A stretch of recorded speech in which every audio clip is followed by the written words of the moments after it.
எங்களோட அடிப்படை தேவைகளுக்காக ரொம்ப போராடிட்டு வந்துட்டு இருக்கோம். என்னன்னா 13 நாள் போராட்டம் பண்ணோம் கடந்த ஆட்சியில.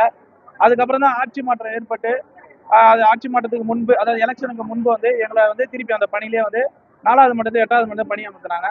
அந்த 13 நாள் போராட்டத்துல கலந்துக்கிறதுக்காக அப்ப இருந்த ஆணையர் குமரகுருபர் என்ன பண்ணாருன்னா, இந்த 7வது மண்டலம் தான் இதுக்கு எல்லாத்துக்கும் காரணம் அப்படின்னு சொல்லிட்டு இங்க நிறைய விஷயத்த டைட் பண்ண ஆரம்பிச்சாரு. அந்த விஷயம் இன்னமும் ஆட்சி மாற்றம் ஏற்பட்டோம், மக்களாட்சி தேர்ந்தெடுக்கப்பட்டு மக்களால் தேர்ந்தெடுக்கப்பட்ட முதல்வர் அதிகப்படியான வாக்கு பெற்று மக்களோட ஆதரவு பெற்ற விஜய் ஜோசப் அவர் முதல்வராக அமைந்து அவர் இந்த மாதிரி விஷயங்கள் ஒன்றும் தீர்க்கப்படல. இப்போ புதுசா வந்த ஆணையர் சமீரான் அவர்கள் பாத்தீங்கன்னா ஒரு நல்ல மனிதர். அவர் இதுக்கு முன்னாடி கோயம்புத்தூர்ல இருக்கும்போது மினிமம் வேஜஸ் அமல்படுத்தின மக்களுக்காக நிறைய விஷயங்கள் அங்க இருக்கிற தூய்மை பண்ண செஞ்சான்றதால அவரு அவர் பதவி ஏற்ற உடனே எங்கள் மாநில தலைவரை கூப்பிட்டு அவர் நேரில் பார்த்து சந்திச்சு இந்த மாதிரி கேட்டாரு. எங்களோட கோரிக்கைகள்லாம் சொன்னோம்.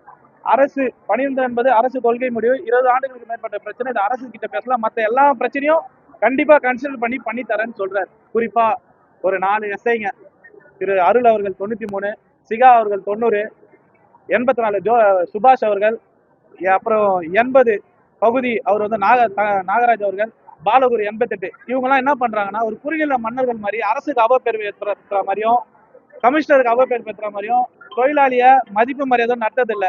நாங்க என்ன கேட்கிறோம், 2வது போர்ட்ல இருக்கிற கோர்ட் ரொம்ப திக்னஸா இருக்குது. இந்த கோர்ட்டை அது ரொம்ப வேர்வை ஊத்துது. அந்த கோர்ட் வேணா ரெஃப்ளெக்டிவ் ஜாக்கெட் மாதிரி தாங்கணும். மேயர் மதிப்புக்குரிய மேயர்கிட்டே சொன்னோம், ஆணையர்கிட்ட சொன்னோம், இதை கன்சிடர் பண்ணி மாத்தி தரேன். நாங்க எஸ்ஐ அதை போட்டாதான் உங்களுக்கு சம்பளம், எல்லாம் ஆப்சன்ட்ன்றாரு.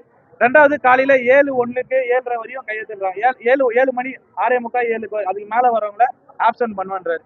அது 7:30 மணிக்கு கன்சிடர் பண்ணி ஜோனல் ஆஃபீஸர் சொல்றாரு, ஆணையரும் சொல்றாரு. ஆனா இந்த எஸ்ஐங்க எங்களுக்கு ஏஹெச்ஓ தான் ஹெட், நாங்க வேற டிபார்ட்மெண்ட்டை சார்ந்தவங்க, ஜோனல் ஆஃபீஸர் சொல்றதெல்லாம் கேட்க மாட்டேன்றாங்க.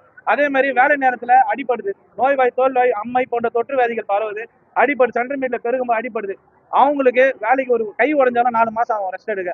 அந்த கையை ரெடி பண்ணா திருப்பி அவங்க வேலையை கேட்டா 90 நாள் விஜிலன்ஸ் அப்ளை பண்ணியாச்சு, உங்களுக்கான வேலை இப்ப கிடையாது, நீங்க போய் கமிஷனரை பாருங்கன்றாங்க. சாதாரண தொழிலாளியால பார்க்க முடியாது. இது ஜோனல் ஆஃபீஸர் தான் அவங்களை கன்சிடர் பண்ணி வேலைக்கு எடுத்துக்காங்கனாலும் இந்த எஸ்ஐஎஸ்ஓக்கள் எடுக்க மாட்டாங்க. நாங்க என்ன சொல்றோம்னா, சாப்பாடு தந்தாங்க போன ஆட்சியில, அந்த சாப்பாடு பூச்சி வருதுன்னு குமரகுருபர் கிட்ட பொங்கல் தராங்க, சட்னி மாதிரி இருக்குது. தங்கறதுக்கு தூய்மை பணியாளருக்கு ரெஸ்ட் ரூம் கட்டி தராங்க. எஸ்ஐ வெளியே தராங்க, ரூம் உள்ள வராதிங்க, வெளியே போங்கன்றாங்க.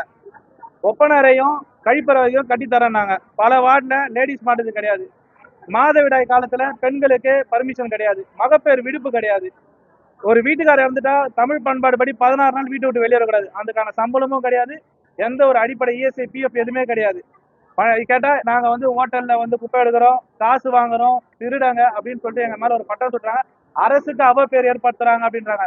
உண்மையிலே எங்களோட பிரச்சனை கவலை என்னன்னு முதல்வர் அவர்களுக்கு நன்றாகவே தெரியும். ஏன்னா 1 மணி நேரத்துக்கு மேல நாங்க அவர் எதிர்கட்சியா இருக்கும்போது கண்டிப்பா அவர்கிட்ட சொல்லியிருக்கோம். கண்டிப்பா எங்களோட கவலை கஷ்டத்தை கண்டிப்பா அவர் பாப்பாரு, அவரு நிறைவேற்ற நம்பிக்கை இருக்கு. இந்த அதிகாரிகள், அதாவது இப்ப எல்லா இடத்துலயும் பாத்தீங்கன்னா போலீஸ் அதிகாரிகள் கமிஷனர் மாத்திரம், சென்னை மாநகராட்சி மாத்திரம், உள்ள இருக்கிற அதிகாரிகள், அதாவது நம்ம எஸ்சி ரேங்க்ல இருக்கிறவங்க, சிஇ ரேங்க்ல இருக்கிறவங்க, விஜய் அரவிந்த் போடுறவங்க, இந்த மாதிரி ஆட்கள்லாம் பணியிட மாற்றம் செய்யணும். எல்லா இடத்துலயும் செய்யறோம். ஏன்னா அவங்க தான் ஆட்சியை தூண்டுதல் செய்யறாங்க. எங்களெல்லாம் போராட்டம் அவசியம் இல்லை. பல்வேறு கட்டமா போராடி நாங்க மனு கொடுத்து எப்பயே தீர்த்திருக்கலாம். தீர்க்காம இதை ஒரு போராட்ட குணமா கொண்டு வரது காரணமே இந்த எஸ்ஐஎஸ்ஓக்கள், இந்த மாதிரி அதிகாரிகள் தான். இவங்க மேல தக்க நடவடிக்கை இதான் இருக்கிறவன். இது மண்டல குழு தலைவர் பி கே மூர்த்தி அவர் தலைமையிலும், மண்டல அலுவலர் பிரபாகர் சார் அவர் தலைமையிலும் ஒரு கூட்டம் நடத்தினாங்க. எங்களுக்கு எங்க கோரிக்கை பணிந்த தவிர்த்து மற்ற எல்லா கோரிக்கை நிறைவேற்றினாதான் எங்களோட போராட்டத்தை முடிக்கும்னு சொன்னோம். இல்லைன்னா போராட்டம் தொடரும். பிளே ஸ்டோர் மற்றும் ஆப் ஸ்டோரில் இருந்து பாலிமர் செயலியை QR கோடு மூலம் பதிவிறக்கம் செய்யுங்கள். செய்திகளை உடனுக்குடன் பெறுங்கள்.